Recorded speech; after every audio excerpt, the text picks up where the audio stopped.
So I was thinking about the role that objectivity and subjectivity both play in regards to the critique of art and, as a result, kind of life in general. And while I was thinking about it, this criticism comes to mind, this thing that a lot of people who are very objective about things say that I've never quite enjoyed. I've never liked the phrasing of it, I should say, and that is, you can feel however you want, but that's not an objective qualifier for anything, right? And they're completely right. I've just never liked that first part, that you can feel whatever you want, because it entitles people to their opinion about something when understanding why something is objectively better than something else or why it's good on its own, from an objective standpoint, obviously, that actually helps your enjoyment of the thing, that enhances your enjoyment of the thing. And that's provable, and that's important. And what I've found is that particular phrasing is rather dishonest to the nature of subjectivity and objectivity.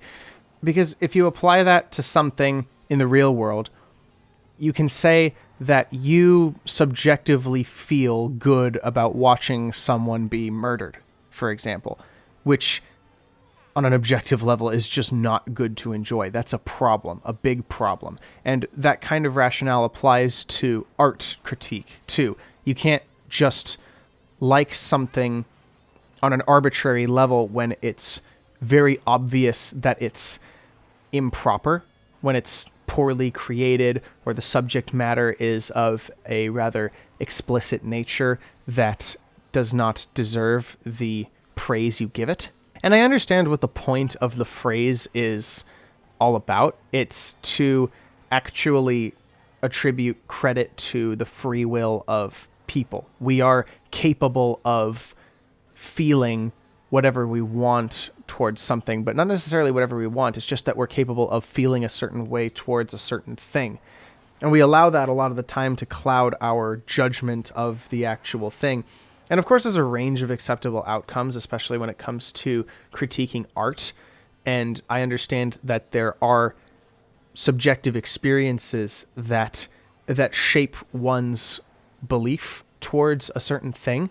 But to use an example from games, you can have a personal favorite game of a particular series while also understanding that it's not the best game in the series by a long shot. For example, the best game in the Pixar Cars game series is the first one. It nails the formula on the head. It's got a great story. And yet, my favorite one is the one I grew up with, which was the sequel to that game, Mater National. It's by far, in every metric, an inferior game. It has less content. The story is less developed.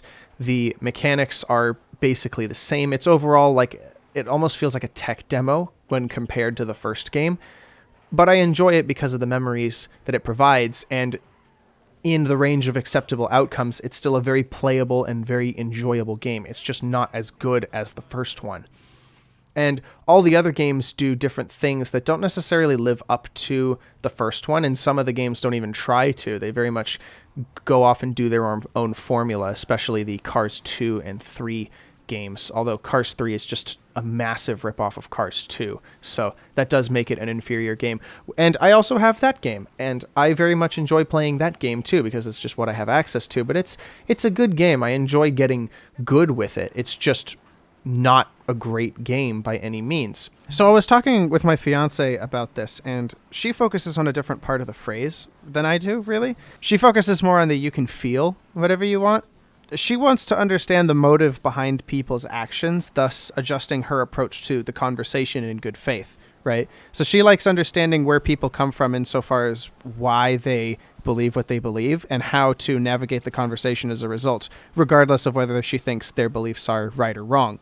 I don't do that. I'm much more objective about things, to the point where I kind of rub people the wrong way in conversations a lot, where I focus more on the you can feel whatever you want. I put emphasis on a different word. What I hear a lot of the time is people using their ability to feel something as a justification for feeling something, and thus making a judgment that is phrased objectively. And that is completely messed up. It just is. It's bad philosophy, because people will say that someone can feel whatever they want towards a game, for example, and they can play the game however they want, and there's no right or wrong way to play. But at the same time, there are objective metrics to the game, and certain things are just unfun despite that being an inherently subjective qualifier that has no objective weight in a critique of anything in a game at all. And that's something else. A lot of people will say that things are unfun as if that's an objective qualifier for something. Something being unfun is entirely a personal problem. That is not by any means an objective level by which something can be judged and determined as to whether it's good or bad to have, like in a video game, for example. You have to approach it from a mechanical standpoint, because if it's well designed, then it's good. And by nature of it being good, it's going to be enjoyable, even if it's a challenge. And you have to prove this kind of thing. You have to actually prove whether or not something is poorly designed. And you have to actually like go the distance and do the legwork involved in actually proving why something might not be appropriate to have in a game.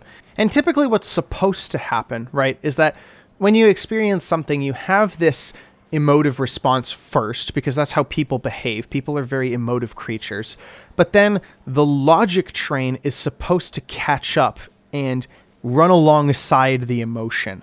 Not necessarily canceling it out, but balancing it out, right?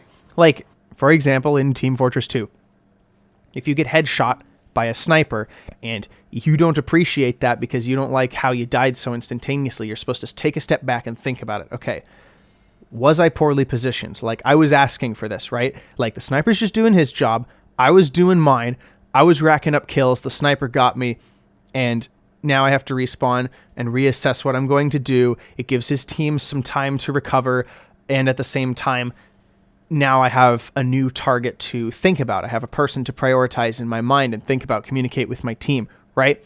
That's how this kind of thing is supposed to work. The logic runs alongside the emotion, and you can be upset that you died, but you can figure out what to do as a result of that emotion. The emotion can spur you on to actually solve the problem. That's not what people do. People complain instead a lot, and based on their feelings, they try to make objective arguments that Sniper is inherently unbalanced or something, or that he's not designed for this game, or that he's somehow completely messed up. And if you let that emotion overcome your rational mind and you let the emotions take control of what you believe to be factual, you're going to wind up coming off as a crazy lunatic who doesn't know what he's talking about, because you come from this standpoint that is completely irrelatable, because there are just as many people who experience the same thing as you or a group of other people do and think the exact opposite. For example, my fiance, she's a medic player, and she understands the role of Sniper. She understands his job. She understands his strengths and weaknesses. She understands that she, as a medic, is not designed to take care of Sniper. Other teammates are meant to do that. She is not. And it is not the role of every class in the game to be able to deal with every other class in the game as efficiently as each other. It's not supposed to be this homogenized mess. There are strict team functions for a reason. The classes are distinguishable for a reason. Everybody is not supposed to be doing everybody else's job.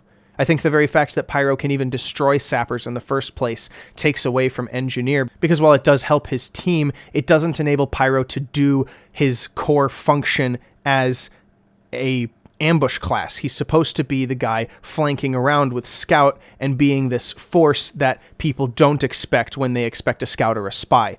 He's supposed to be somewhat intimidating. He's a bit of a jump scare guy. And when you give Pyro the ability to destroy sappers, he winds up camping around the Engineer a lot, and that takes away from his core function. That takes away from his design. And a lot of people are going to disagree with me about that, because they say, oh, what are you talking about? Just let people have fun. And that's quite the aggravating statement, because it comes from this place where people don't want to put the time in to think about what they're doing or what they're saying. they're using their feelings as a justification for something existing. And that is just about the worst way to justify something existing. Like, you can justify a lot of bad things, and I want to remain as child-friendly as possible, but you can justify a lot of bad things, things that affect the brain extremely negatively and that do exist in the real world. And you can judge things based off of how you feel about them in the moment, and through that, you justify their existence because it feels good to have. When in reality, they're some of the worst things to have in life, period. The very fact that they exist at all in the real world is a blemish on the creativity and artistic passion of humanity, or the necessary function of humanity. So what winds up happening a lot is that rather than explaining this, I skip all of these steps in my explanations, and I typically do all the mental math, right, without actually showing my work. And I explain this to people by simply saying, sometimes you're wrong for feeling a certain way. And a lot of people have a lot of problems with that because they don't like having their feelings encroached upon, because they think that they're entitled to their opinions and they're entitled to their subjective experiences simply because they can have them. But as I outlined earlier, there are experiences that people can have that are inherently bad, and you can't substantiate the entire existence of the experience down to, well, it was my experience, so it was a good experience to have, or it was good to me. That's complete nonsense. Not only does that put value upon the bad when it's not deserved, but it also diminishes the overall value of good experiences, right? To say that your entire experience doing something really good simply substantiated to, well, I had it, so it was good. It's like, no, there's more to that. There's more substance to that. You have to really explore what it meant to feel a certain way and everything that comes with it and why you feel a certain way. And you have to think about it. So I guess to use a real world example, you can think of sleeping in way too late in the morning. Like, it feels good to remain in bed. It feels good to get that extra rest and be all nice and comfy, but it doesn't do you any good to do that. It wastes time when you could be doing something productive, when you could be going to work, or eating, or actually going out and exercising, stuff like that. And it's the laziness of the action that completely neuters the feeling. And that feeling is simply then not supposed to be felt. You're supposed to get up and I got a good night's sleep, or even a bad night's sleep, doesn't matter. I have to get up and I got to do the things I got to do in the day, Stuff like that. And this applies even when critiquing art, because the highest forms of art, the art that means the most on the widest scale, on the most objective metric possible, are things that apply and appeal to the nature of humanity. The stories we enjoy the most are the stories that speak of navigating life, going on a hero's journey. For men, the most substantive stories are stories of heroism and completing quests and providing for the people that rely on you, because that appeals to the nature of a man to protect and provide for the people he needs to protect and provide for, namely his family.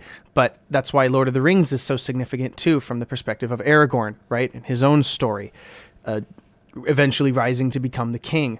Right? That's super important. That kind of story means something to a lot of people. And there are lesser stories that appeal to more baseline emotions, I suppose, or baseline experiences, where men very much want to be the driving force of things, and they want to really just kick absolute butt indiscriminately, right? And that's where stuff like Doom comes in, where despite everything he's gone through, he's still kicking butt and killing demons, right? And something that would be objectively bad in terms of that story would be a quest where the hero is effectively subverted to the point where somebody else has to be the hero for him and mocks and belittles him for it, despite him being established that he could actually be doing the thing he's supposed to be doing, but he just doesn't because the plot needs him not to, right? That's objectively a bad thing, because you're taking away that intrinsic purpose that he's supposed to be built with,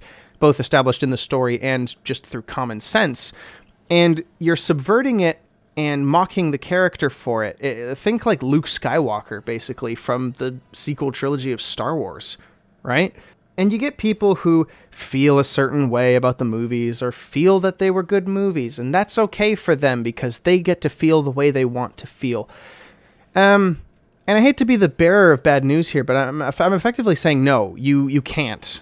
You can't just feel whatever you want to feel, because in a rational conversation, which you will experience one day, you have to substantiate the quality of the thing, the experience, right, to something more than just how you felt. In passing, we call things fun to experience and stuff because we're describing the emotive reaction on an informal level, because that's sometimes all that needs to be there for the conversation to exist. But if we're talking seriously, all of that goes away. None of that matters in regards to the truth of a certain thing. And it's funny too, because today I was just talking with a bunch of guys from this little server I'm in. There's a Team Fortress 2 source mod called Team Fortress 2 Classic. It's a nice source mod. I like playing it a lot. It's really well made. And there's a competitive group out there. And the difference between them and the major TF2 competitive leagues is that not only is it less organized, so it's more friendly, the people there are tight, and all the pickup games are basically organized on the spot, but there's no banned weapons, there's no restrictions, so it allows maximum latitude for all the classes to be utilized to their efficiency, the way people know how to play them best, right? It's really good for the variety of the game. It really tests the skills of everyone involved. Like, can you deal with these certain situations? Can you deal with a scout who has a nail gun instead of a scatter gun, or a sniper who's using the huntsman instead of the sniper rifle, right? Can you deal with a medic who's using Kritzkrieg instead of stock, right? Things like that. And I was thinking about it, and they still limit themselves to just the game modes that regular competitive TF2 uses, which are 5CP and Koth, pretty much. They barely ever do payload maps because they don't know how to really organize that yet. And I was thinking about it, right? Because the original Quake Team Fortress was effectively only capture the flag for a while. And, you know, there were game modes that increased as a result of it, but capture the flag was the big one. Like, that was the one. That was the one that started it all. And capture the flag is really awesome. It lends itself very well to the Quake method of play. And it's a very good, well-designed game mode. You just capture the flag as many times as you need to, and you win, right? You've got people who defend the intel, and you've got people who actually go out for the flag, right? And that carries up all the way into TF2, which is why the game mode still exists in TF2. But competitive players don't like playing capture the flag because it's inherently an intrusion upon their vision of the game and the way that they want to play. And I asked people, like, why don't we play capture the flag more? And the response I got simply chalked up to, it's not fun. And it's like, guys, come on. That's not an objective qualifier at all. Like, it would mean one thing if they said that there aren't enough people to play it. It only works with a certain number of players, and we just don't get that many typically, or there's too much to worry about for a certain number of players, right? Like, there were some arguments made, like, maps are too big for the teams to function as a team unit. You wind up with a couple people running in to get the intel and wind up meeting the entire enemy team depending on how the tactics work out. And I'm thinking to myself, like, okay, but how do you subvert those tactics? Like, if you really push yourself and if you think about it, you could figure out how to navigate all these nuanced circumstances, and it would improve your skill as a player as a whole if you figured out how to navigate all of those circumstances. And people did not want to do that. Nobody liked that idea at all. Everyone was against it. They allowed me to write up some guidelines, which I'll probably get taken care of within this coming week.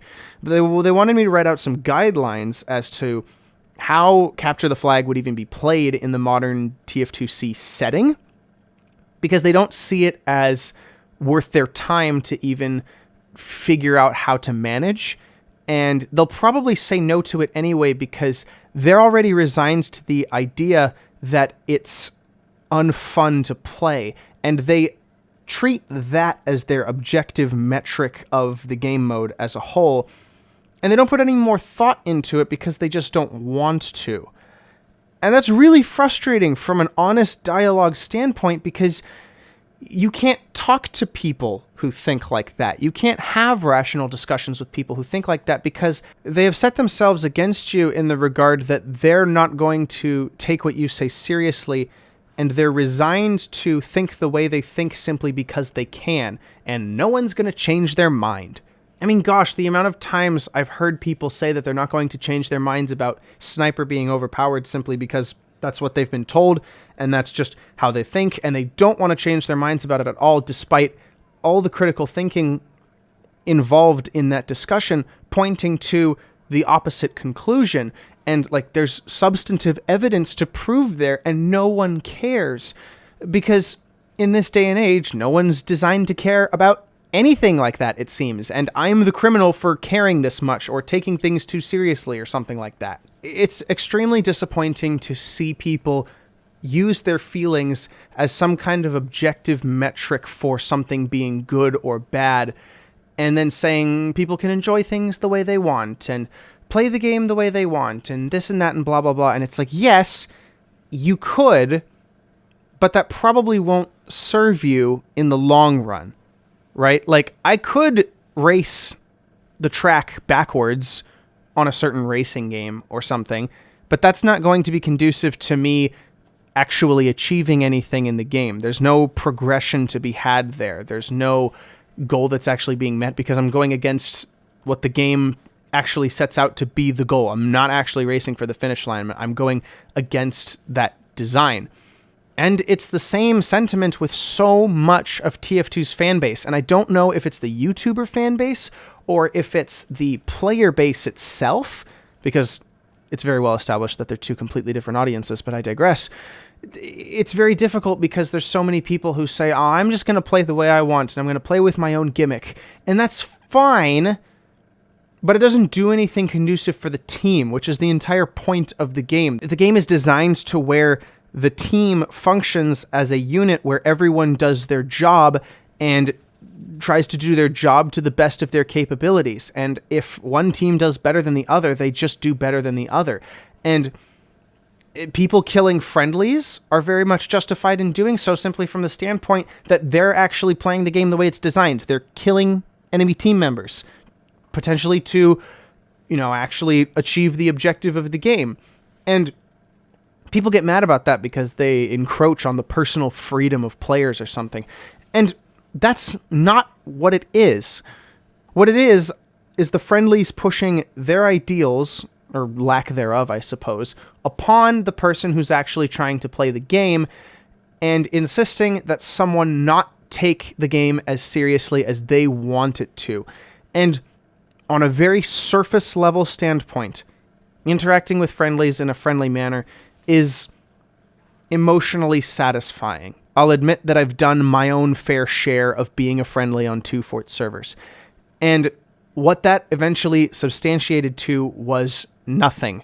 Nothing of value was obtained from that experience other than fleeting, short-term emotional gratification of an experience that provided me absolutely nothing. There was nothing objectively worth experiencing from those interactions with those kind of players. What actually matters in terms of the gameplay is actually playing the game, utilizing the tools you have and communication with your team to actually complete the objectives. That's the point of the game. You can feel whatever you want about the game, and you can feel that I'm wrong, and you can say that in your opinion I'm wrong, even though saying that I'm wrong is an objective standpoint that you're chalking up to a subjective standpoint, which is completely dishonest, and that's its own thing too, right? But objectively speaking, that's the point of the game. The point of the game is to be interactable like that. The team is supposed to do all their jobs, and people don't do that because they just don't want to. And from the standpoint of someone who actually really wants to take the things that they do seriously, because that's where the actual value is had in an experience like playing a video game online with people in a team setting, that really sucks. Because it appears as though people are imposing their lack of an imposition or their in-game hedonism as the truth. And that's kind of what I was talking about in a previous video. And that is a deplorable, detestable outcome simply by the nature that it goes against the design of the game. It perverts the literal intention of the game. And that really sucks. It really sucks because these kind of people will boil the game down to something that should be emotionally rewarding for you, which is part of the reason why people hate snipers so much, because people who play sniper generally are kind of like the personality of sniper. Part of the really cool thing about characterizing the characters of TF2 is that they get the tropes right. Snipers are very much lone wolves in real life, in warfare. They report to higher command when other soldiers of their similar rank would report to their immediate commanding officer. But they report right up to the top when it comes to battlefield warfare, right? Snipers are super far away, and their point in modern warfare is to actually demoralize the enemy by picking them off in a place where they can't be seen or accessed unless by an enemy sniper. That's their point, right? And snipers in TF2 are very much like that too.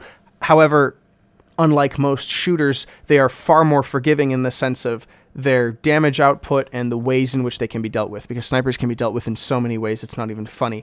This TF2 is very generous with its players insofar as snipers' implementations and mechanics when compared to all these other games. And a lot of people really hate sniper because it's not emotionally satisfying to die to a sniper, which is funny because it's not emotionally rewarding to die to anybody or anything, because you die. You have to wait and respawn. You have to stop playing the game for a moment, and you have to think, and you have to assess how you're going to deal with that threat. And snipers are more difficult threats to deal with, so you communicate with your team to take care of it. And there are ways to take care of snipers. You just have to actually use your brain and think about it.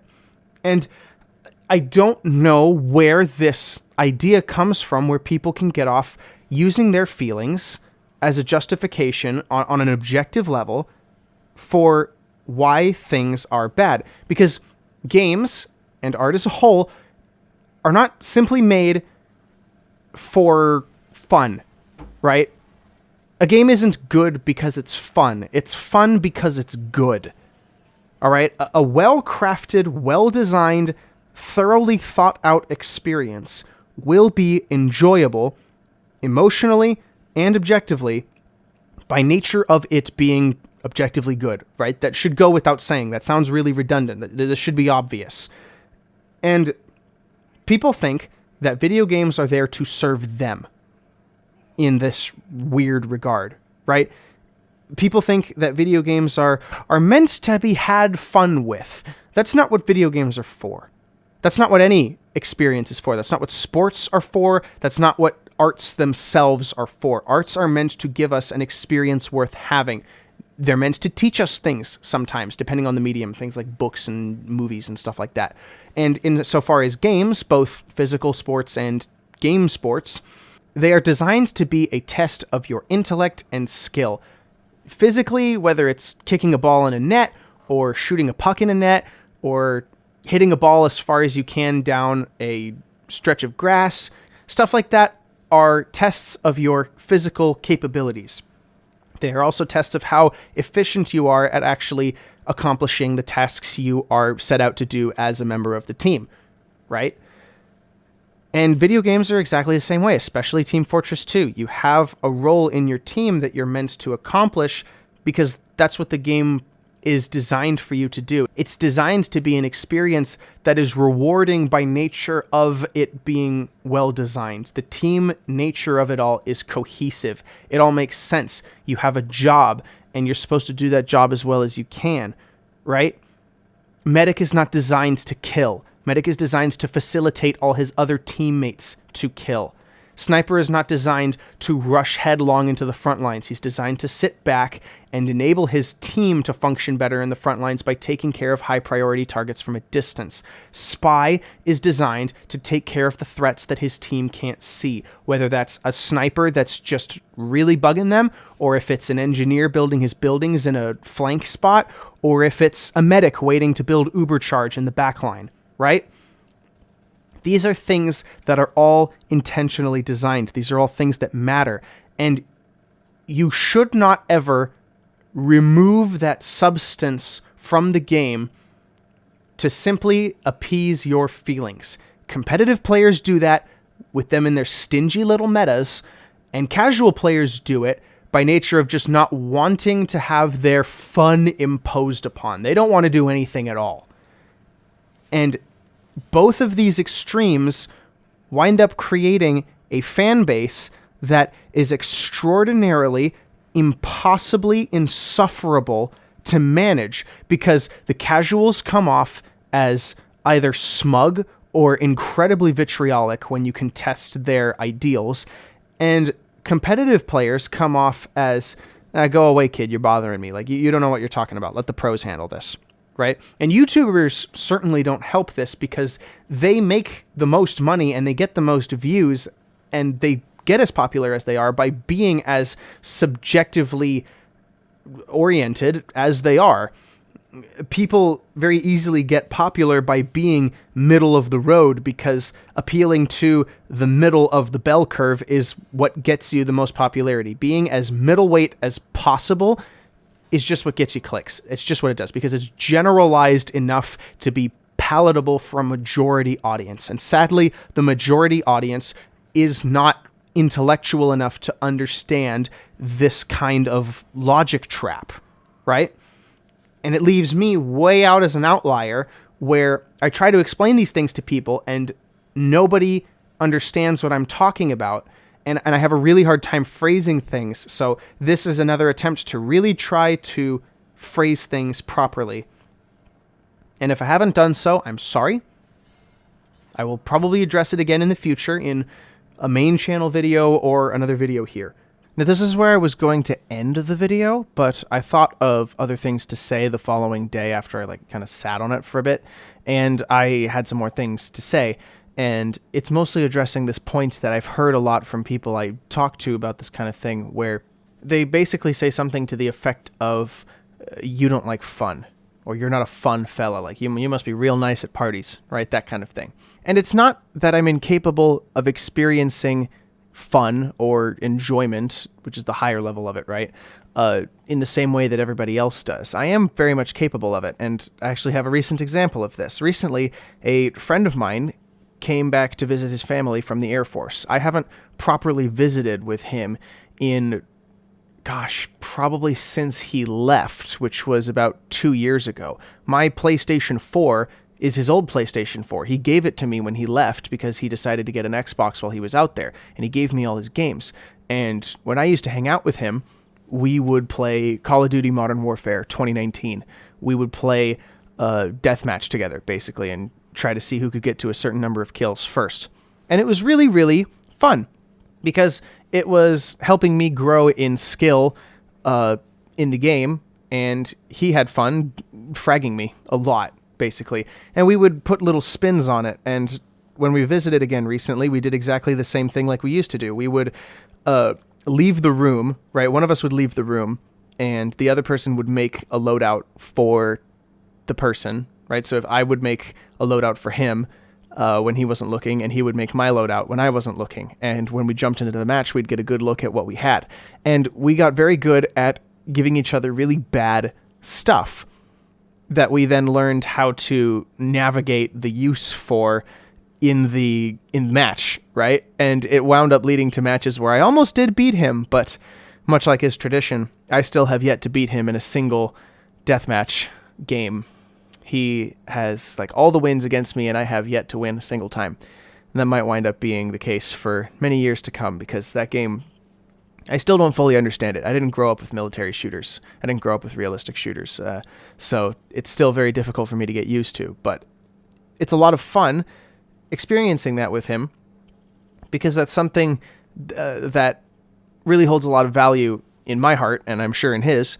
And it very much goes in line with the design of the game. The game allows you to make certain weapons however you want and make them better or worse for yourself, and it enables that split-screen deathmatch in a very real way. And the interaction you have with each other feels really, really good. Like, everything just clicks together, and people can have a real good time together just playing split-screen multiplayer. It's a lot of fun. It really is. And I say that subjectively, of course, because that's my experience, but the point I'm trying to make here is that I'm able to take the game seriously enough to win, because, believe me, he did not go easy on me. Like, basically none of the time. Like, he at one point, he said that he would go super hard on me, but he would only use his handgun. And I had all the selection of rifles at my disposal, and he still wound up destroying me. Because he's just that good at the game. It's his game, after all. And granted, he was rusty at first, but it didn't stop him from regaining that muscle memory for the PlayStation controller pretty quickly. So for as lighthearted as the experience was, we took it seriously enough to actually accomplish the goal that the game sets out to ask us to achieve, right? We played to win, of course, and in doing so, we bonded over that experience. The challenges that we set out for each other really gave us both more meaning in the game. The game wouldn't mean anything if there wasn't a challenge to overcome. The game wouldn't be as memorable to play for both of us, for either of us, right, if there wasn't that ability to bond in that particular regard over the challenge.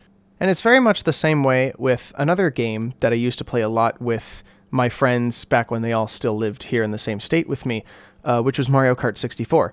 I would invite a bunch of friends over to my house and play on my dad's Nintendo 64, and because we didn't have Mario Kart at the time in my family, one of my friends would bring over his copy of Mario Kart 64 and a couple of his spare controllers, because not all the controllers on my dad's console work at the moment, but he would bring some of his controllers and his copy of Mario Kart, and all four of us would play together. And it was so much fun because everyone sucked at it. Everyone was so bad. And it was just a scramble to see who could get to the finish line first. And it was so great as a result, because we really did play to win. And that's very much a manlier way of socializing, because women generally socialize in the sense that they want everything to be fair and level, as it were. They want everyone to have an equal level of enjoyment. And men receive more satisfaction and bonding with other men by basically playing for blood. And I know this because throughout my entire life, I've known plenty of men my age, older and younger, and the common thing I've found within everybody, and I've read about this, I've studied the male brain, I've studied the human brain really as much as I can, and I've come to the understanding that experiences matter more to men when there's an opportunity to prove themselves. It doesn't come from a place of insecurity. It's not like there's a test of masculinity, right? Like, your entire being as a man doesn't hinge upon the outcome of the game. But if you throw in a little bit of that natural aggression that you have, that testosterone, if you will, and you really give yourself that ability to take the game seriously enough to be competent at it and prove to other people that you're competent enough at it, and you show that you take the experience seriously enough for the experience to be worth not only your time but everyone else's time, you gain respect from the people around you. Not just the men, but in general, life is like that. You have to live life with this air about you that you are taking things seriously. You're not just this bum that roams around life acting all carefree and stuff. You're not lazy, you're not inept, you're not incompetent. You're serious, you're focused, and you're determined on the outcome of whatever is presented before you. And in regards to games, of course, it's not the end of the world if you win or lose. And I come from a family that's very competitive in this regard because we very much care about the outcome of games. We very much care about who's playing to win or lose. But at the end of the day, regardless of how, upset we are that we lose, we shake hands and we say good game, and then we move on with life. the going away party of another friend to the military, I played 3 games of pool with him, and it was a best of 3. I beat him twice, and, you know, it was the last pool game we're probably going to play for the next 2-ish years or so, most likely. So there was a kind of a lot going on there in terms of like, oh, this is like, we took it pretty seriously. But at the end of it all, it's like, oh, shoot, you beat me. And we shook hands and said good games, and we hugged each other. And it was like, yeah, it was great. It was really great. And that's the kind of attitude I've generally grown to expect from people online who play games online, especially team games online, like Team Fortress 2, because that's how regular people act in the real world. That's how anybody from any walk of life actually acts in the real world when it comes to a game. They take it seriously enough to be competent at it and understanding the rules of the game, understanding their own strengths and weaknesses as whatever they are, but then also being good sports about it.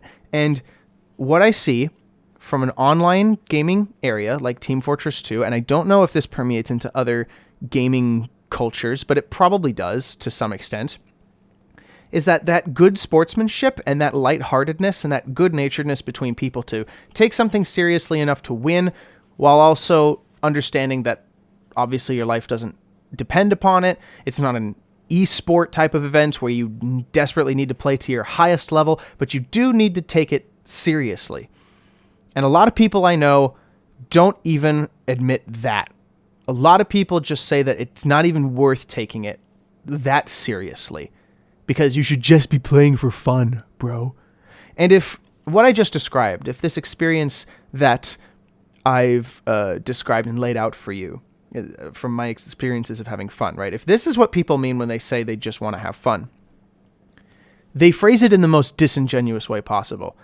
And that's grievously disappointing because it's a real blemish and tarnish on the word and the nature of fun itself. It does the definition of the word absolutely no justice whatsoever to explain it so improperly to where the need for this kind of video should be made, because I'm getting the idea that nobody actually knows how to actually have fun, and which is ironic because everyone says that I'm the one not having fun, right? And I'm the one infringing upon everyone else's fun, and I'm the one ruining things for everybody. It's that gaming hedonism, like I said. It's this mentality where people think that their own self-satisfaction is the highest priority, the highest good to be had in the present moment. And that's just not the case. That's not how anything ever works, both in the real world and in the digital world. It's an attitude of the utmost indifference to everyone else around you and in regards of the experience itself. And that level of indifference is probably one of the worst attitudes to have in the world, period. Because with an attitude like that, you come off as somebody who is just wholly apathetic towards everything they do. It's that, like I said, cold indifference. It's apathy to such a degree that because all of your needs are met or that all of your duties are taken care of, that you somehow have earned this ability to not give a darn about whatever it is you do, and you can loaf and be weird and do whatever you want because it's leisure, right? It's incredibly lazy thinking. And so I just wanted to clarify that point as I end the video now, because I wanted to make it absolutely clear that I do enjoy things as they are. I do have fun. I'm pretty good at parties. I really do think I am, because if I wasn't, I'm pretty sure that my old friend wouldn't have played COD with me again after 2 years of having not really seen me. And it felt like we were back to being 18 years old again, playing Crash, Shipment, Rust, and Shoot House again. And I just wanted to clarify all this for anyone who thought I was just a stick in the mud that doesn't enjoy having fun. I do enjoy having fun, and I enjoy all the experiences I partake in because I have learned throughout life that the best way to approach them is to take them as seriously as I do. I'm not this weird pragmatist that is satisfied with the lowest possible levels of thinking required to interact with an experience.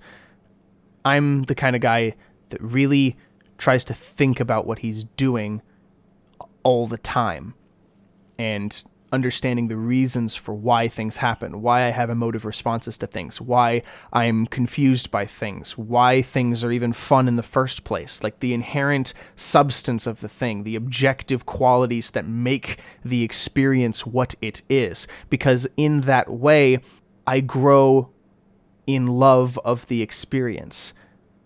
And it's quite provable that the enjoyment that one can get from any experience is improved when they understand how things work.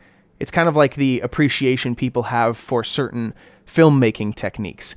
Yes, it kind of ruins that bit of childlike wonder in the sense that it's like, oh, movie magic, right?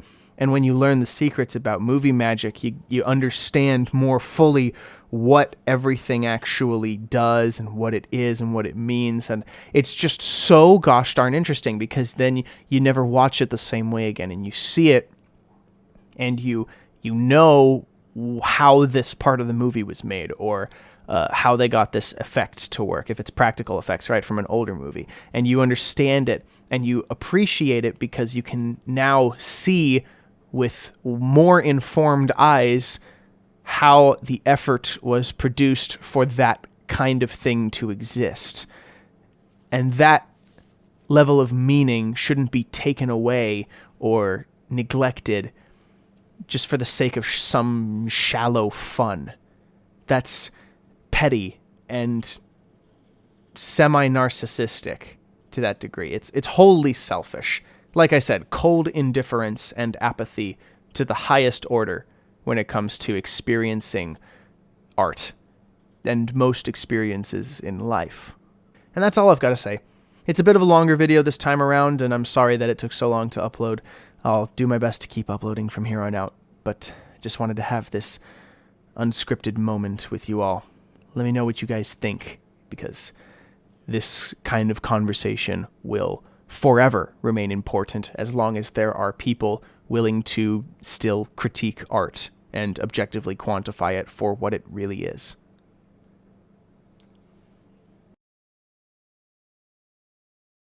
She focuses more on the you can feel whatever you want, because she likes to understand the motives behind people's actions. Am I getting this right?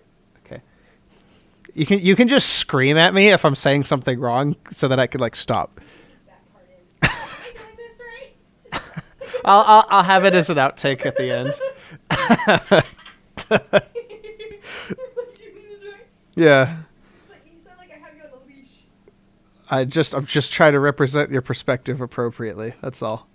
Because I got it wrong already the first time.